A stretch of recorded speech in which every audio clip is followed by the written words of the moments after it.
key lessons I took away from this book. Lesson 1, small habits make a big difference.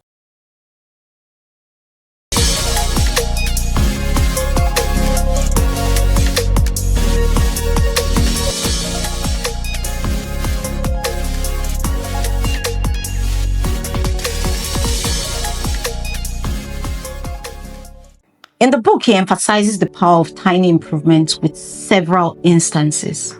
For instance, while it may seem insignificant to get 1% better each day, over a year, this compounds to 37%. That is a big deal. Imagine if you did it the other way around. 1% decline daily can lead you to 0 minus 0. So it's crucial to understand that regardless of your current success, there is a whole new exciting level you can get to, and habits can steer you in that direction towards this whole new exciting level. Lesson 2, focus on systems, not goals. This was mind-blowing for me. I've always been a goal-getter, someone who believes in writing my goals, writing my vision, chasing them.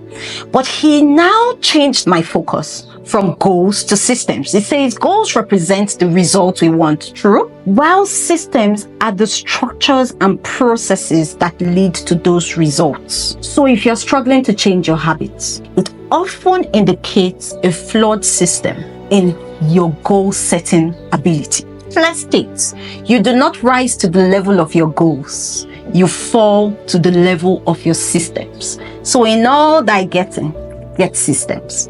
They work. Lesson 3, build identity-based habits. The foundation for a lasting change is establishing a new identity. So even for me, I have found that sometimes I want to make changes without changing my core. Your actions are reflections of your beliefs, your mindset, your identity. So if there is no shift in the mindset and in your overall belief in yourself, you might not achieve your set goals, habit change. So whatever type of person you are looking to be, start by making the shift in your mind first. How have I applied this? For instance, I read this book. Why am I saying that? I have a stack of books in my lap.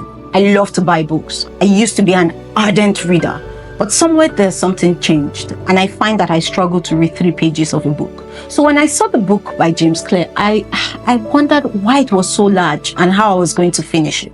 But the more I read the book, the more I applied the principle of the book. So I was comfortable to read 1 page per day. Who says I have to finish a book in a week? How about I read half a page per day? So I applied that in my reading culture. In my fitness, I did the same thing. When I've gotten out of my exercise routine for a while, to get back in, I don't skip 200 times a day. I skip 10, then I go to 20, then I go to 50. So I started to enjoy the benefit of slow but steady incremental increases repeated. My financial habits, that one is very important. Money matters. I automated my savings. So there is a particular day of the month that a certain amount is deducted. I gave a debit order so that I'm able to stack up the money in the long run, and I don't have access to it until my end goal. So I said all of this to say, in all that you do, at the end of the day, I focus on small, significant, tiny changes, establishing systems rather than focusing on goals and outcomes. Every reader of this book is left feeling that they can pave their way to significant life transforming outcomes by making little changes. I look forward to your review when you read the book, and if you had the same experience I had. I will end with a quote by the author that I considered profound. It's on page 22. All big things come from small beginnings. The seed of every habit is a single tiny decision. But as that decision is repeated, a habit sprouts and grows stronger. Roots entrench themselves and branches grow. The task of breaking a bad habit is like uprooting a powerful oak within us. And the task of building a good habit, I like this part, is like cultivating a delicate flower one day at a time. I hope you cultivate and have a beautiful garden filled with outcomes from changing bad habits to good habits. I'm rooting for you. Cheers.